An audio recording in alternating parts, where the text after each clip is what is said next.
Sama tayo kay kuya at may lalakarin lang. Ay, hindi pala lalakarin. Magmumotor pala. Pupuntahan na sa jet. Asan ba sila? Nakalis ba? Makita! Makita mo na! Tara, susunod na tayo. Alright. Ano pala si kuya? Malinis na naman. Okay. Importante kasi na ano. Mga ba? Kuya Junong! Linis lang, linis.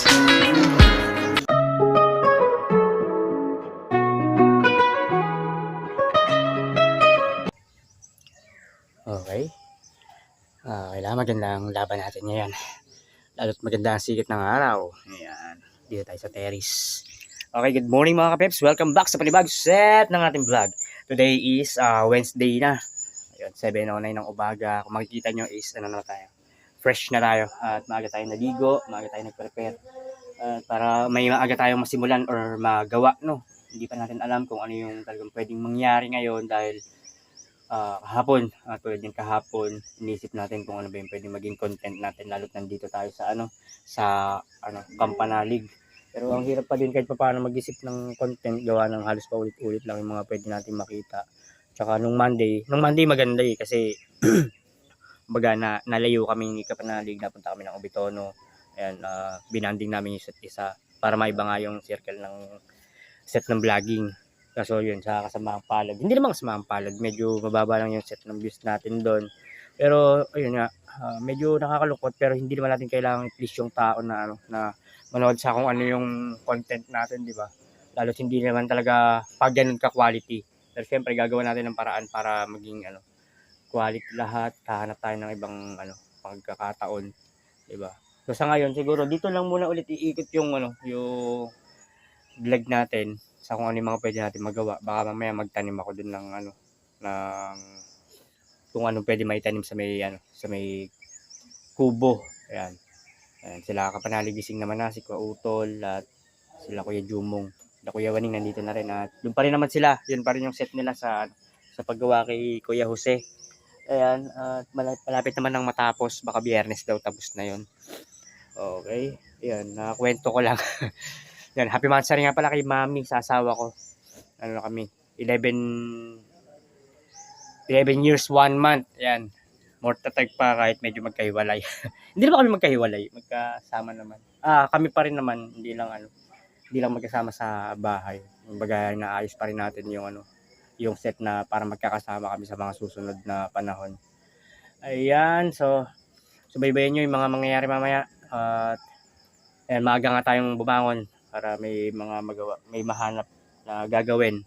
So, ngayon nakakit lang ako saglit para makabili ng kung ano yung mga kailangan dito. Ayan, mga pang-ulam, pang-sahog.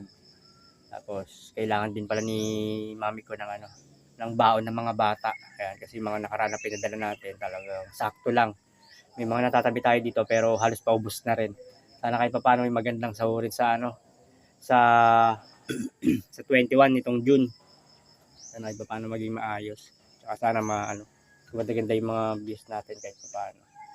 So, yun, thank you. Subaybayan nyo na lang mamaya. Okay, bago tayo magsimula o bago tayo manap ng mga pwede natin gawin na kakaiba sa mga araw-araw na ginagawa natin. So, doon muna tayo sa mas madalas, di ba? Lalo maaga pa naman, sila Kuya Kautol ay nagre-ready na para sa gawain kay Kuya Jose. Yan. Yung iba waiting na. Tayo ay magluluto muna ng paksiw. Para may makain mamaya-maya. Nag-ready na tayo ng isda. Medyo matigas pa siya. Tapos, kuha natin sila ng para habang gumagawa sila ay meron silang malamig na tubig. Kuha tayo yelo. May yelo pa tayo natira. Right. Dali natin dun sa pwesto ni Kuya Jose. Ay, naka-ready na yung pangpaksiw natin. Medyo matigas pa lang yung Tapos yan, linis tayo konti dito sa loob ng bahay. Ayan.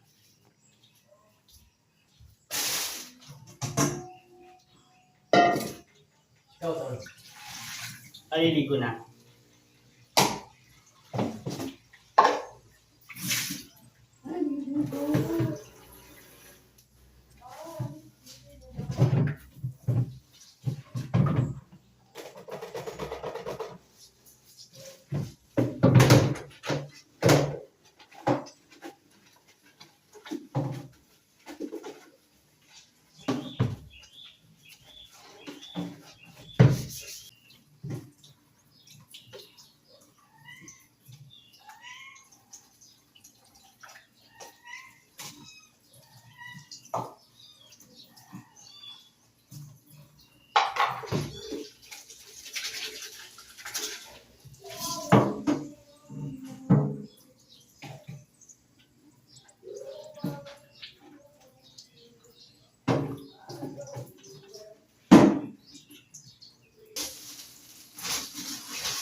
Minsan ang hirap din mag-concentrate pag ano, pag meron kayo iniinda tulad niyan.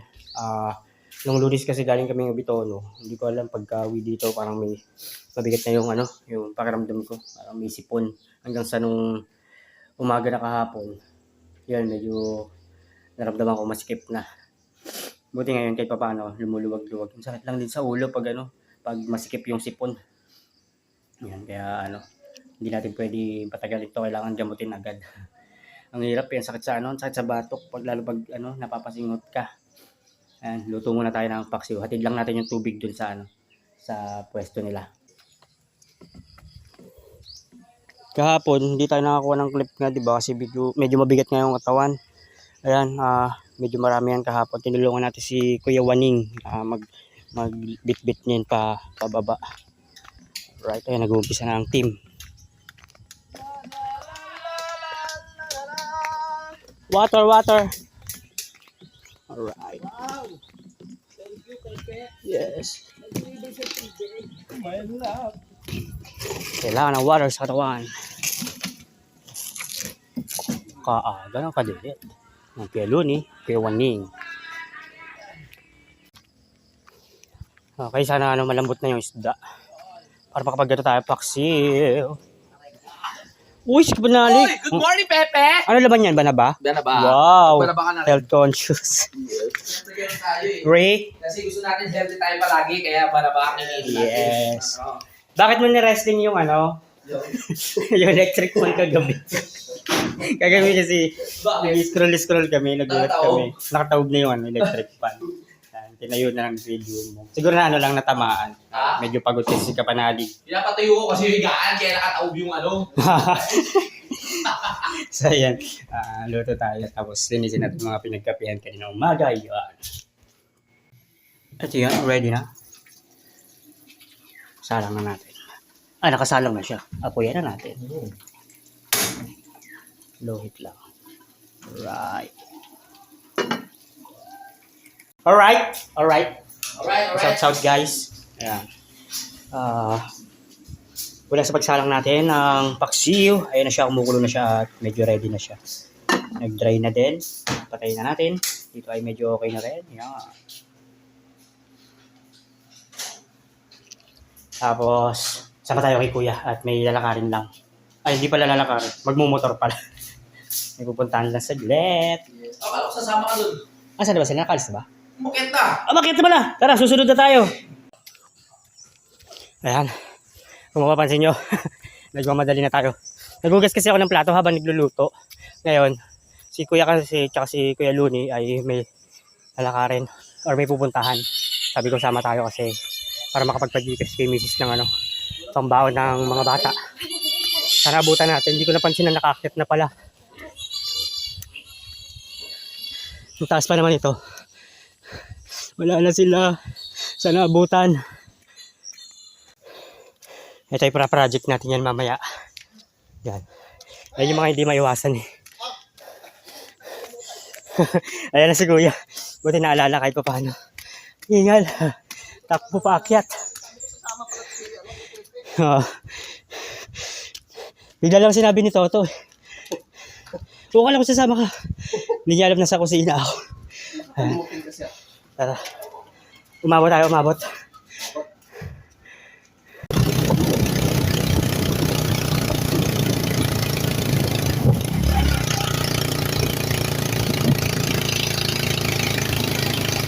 Na ganito, may goal. Good. Dito tayo sa tindahan. No? Pininto muna tayo ni Kuya para makapagpakasyon. Para may bawa ng mga bata. Okay. Wala dun sa palengke, sa tindahan na pinag-gcasha natin. Ayan na natuloy na yung biyahe namin. Ang dahilan talaga ng paglabas namin nila Kuya Luni at ni Kautolis. Ayun nga, nagpahanda ng ano, kambing ang Kuya Jose para sa darating na Sabado, no? Nga bilang parang makakatapos na ng gawain sa niya, sa pwesto niya. Pa-order siya ng kambing. Ayan. Hindi natin papakita, baka bawal eh. Dinagdagan na rin pala natin yung ano, yung pinadala natin kay Mrs. kasi magbe-birthday nga pala si Asher sa 12. Ayan, sabi ko binuhos ko na lahat eh. Hindi man malaki, pero kumbaga sabi ko kahit paano mailabas man lang si Asher tsaka yung isang bata. Diba? Sabi ko hindi ako makakauwi at last money ko na yun. Pero okay lang. Kumbaga mahalaga maibigay natin yung kasiyahan ng mga bata. Lalo at magbe-birthday nga. Hindi ko lang sa ngayon mabibigay yung pangako ko kay Asher na sabi ko kahit pang gaming na cellphone yung mumurahin lang. Baka sa susunod na lang na may pagkakataon na magkaroon tayo ng extra. Sana maganda-ganda rin ang views natin kahit papaano. No? So yun. Okay. Silip lang kami dito. Baka bawal. Hindi ko na muna ipapakita. Okay, at tuloy na kami nakabalik ng Campanali. Kaya na yung alaga namin. Papalakihin namin yan. Ha? Kasama ka? Yes, nasama tayo sa glit. Ayan, at swerte at nakamura tayo kahit paano. May sobra pa, nakabili tayo ng manok. Pandagdag na lang din sa pang-ulam, no? Okay? Yes, pre? Nang? Okay. Ayan, kain muna kami ng kuya. Tapos, diretso na sa mga pwedeng gawin. Time check tayo 9:35. At dala tayong walis. Tulad ng kaninang umakyat tayo, di ba? Sabi natin na tirahin natin or linisin natin yung yung nasa taas. Noong mga nakaraan kasi, habang nag-aayos sila kuya doon or naghahakot, na linis na ni kuya yun. Kumbaga hindi lang maiwasan talaga, nga paulit-ulit natin sinasabi na talagang magkakaroon pa rin. Siguro isama lang natin ito ngayon, yung part ng paglilinis doon para kahit pa paano may dagdag tayo. Tapos mamaya, bago matapos yung 9 or magte-10, prepare na tayo ng pananghalian para sa ating mga tropang manggagawa. Yan.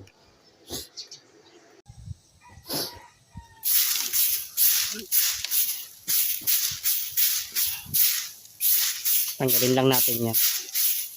Kasi pag naiwanan niya ng basa o naulanan, maglulumot. Magiging madulas. Damay na rin natin ito bago tayo umakyat dun sa taas.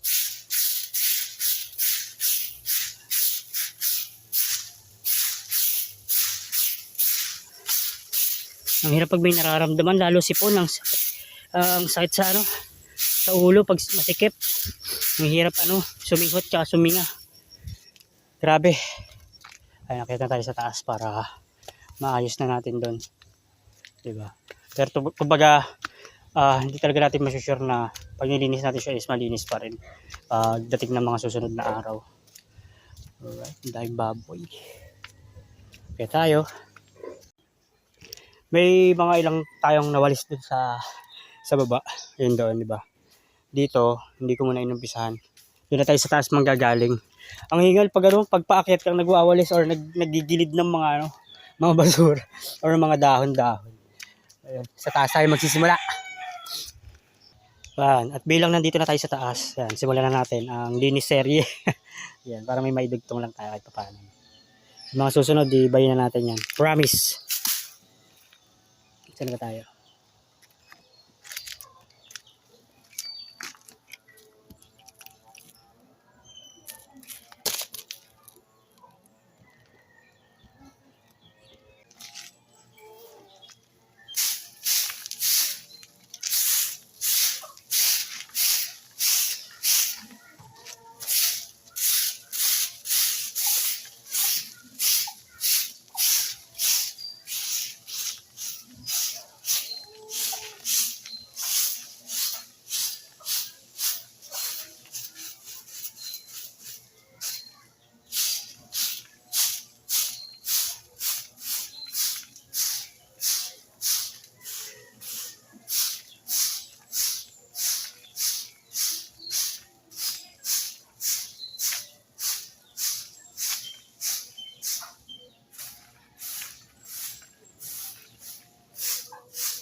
Yan, bali hindi natin siya may ano no, may dustpan.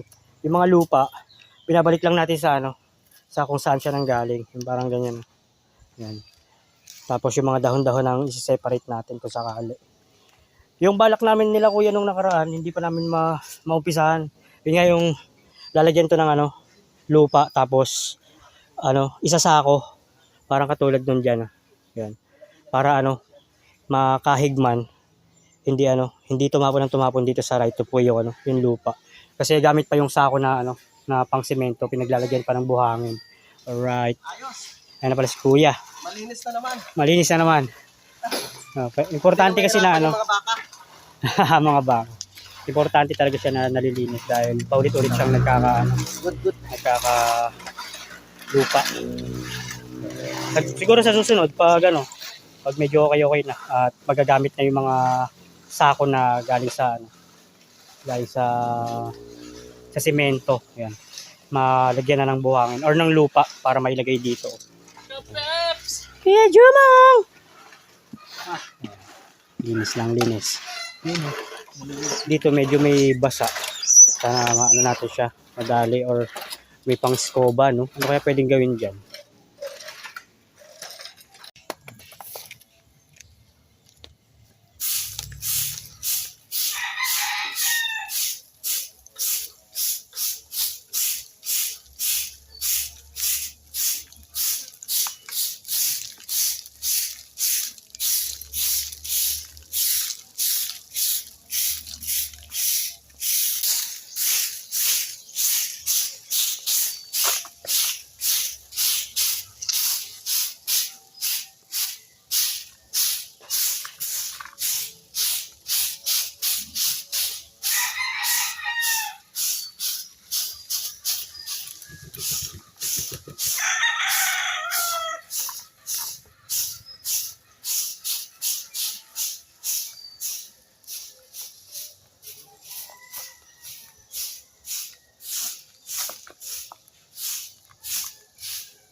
Alright.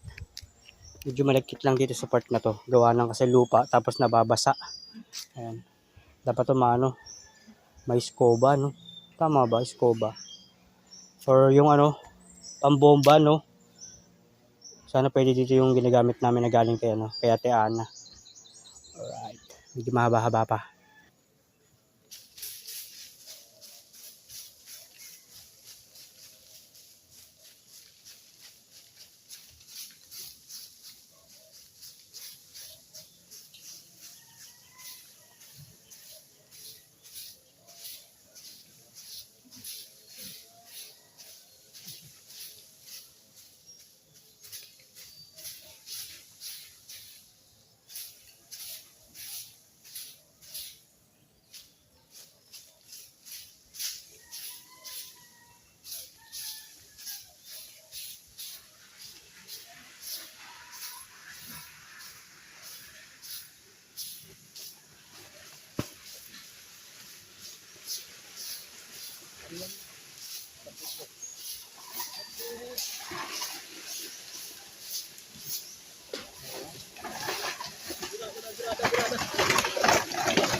Medyo matrabaho siya.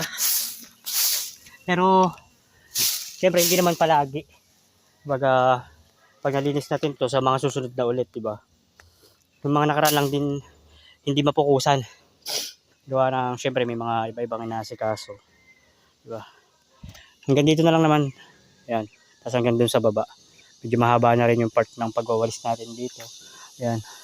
Mamaya maglilinis. Or magluluto na tayo ng para sa pananghalian. Wala nang taga-tanim si ate. Ayan, si ate nagtatanim doon ng ng patani at pipino. Alright. Pawis na tayo at magtatanghali na. Kung makikita nyo, mula doon sa taas, okay naman na yung right of way. Talagang nasa gilid lang yung mga down. Iginidid lang natin. Ayan. Okay na rin dito. Ayan. Alright.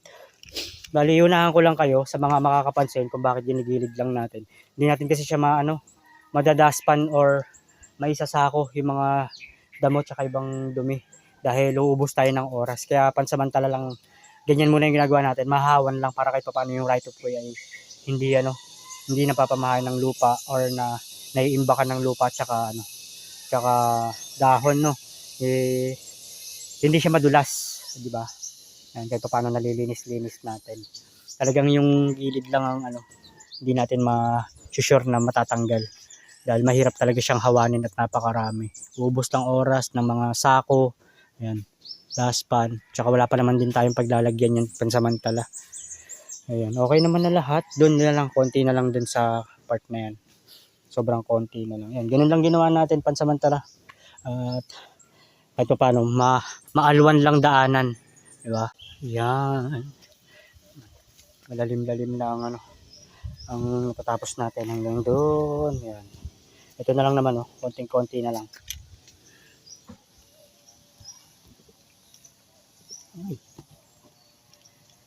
Konting-konti na lang.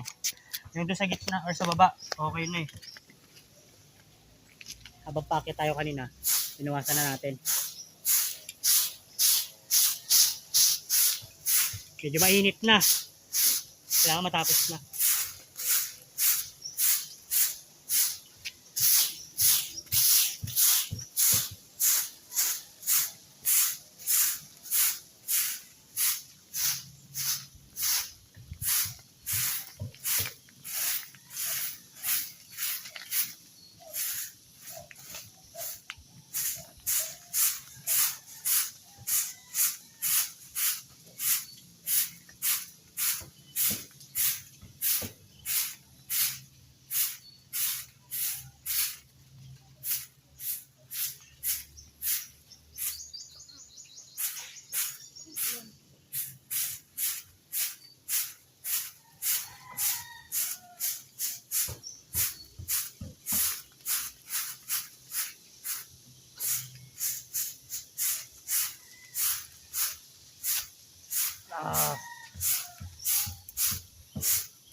Putok na ang araw. Tara na, baba na tayo.